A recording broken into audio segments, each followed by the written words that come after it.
నమస్కారం.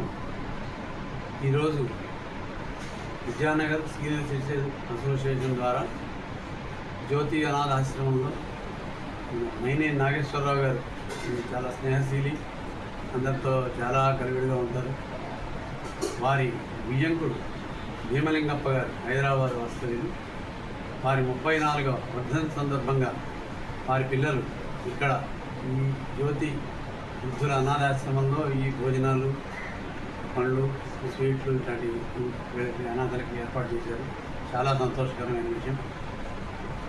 ఈ భోజనాల కార్యక్రమం సందర్భంగా వారి వంశం వృద్ధి చెందాలని, వారు ఇంకా ఉన్నతమైన స్థితికి వచ్చి ఇట్లాంటి కార్యక్రమాలు చాలా చేయాలని, ఈ విద్యానగర్ వయోజన సీనియర్ సిటిజన్లందరి ఆశీర్వాదం వారికి ఉంటుంది తప్పనిసరిగా. వారు ఇలాంటి కార్యక్రమాలు ముందు చాలా చేయాలని, వారు ఇంకా అభివృద్ధిలోకి రావాలని కాంక్షిస్తూ వారి ఈ కార్యక్రమం ఏర్పాటు చేసినందుకు వారికి ధన్యవాదాలు తెలియజేస్తున్నాము. నాగేశ్వరరావు గారికి కూడా ఈ విషయానికి వారికి చెప్పి ఏర్పాటు చేసినందుకు మరొకసారి నాగేశ్వరరావు గారికి కూడా ధన్యవాదాలు. ధన్యవాదాలు.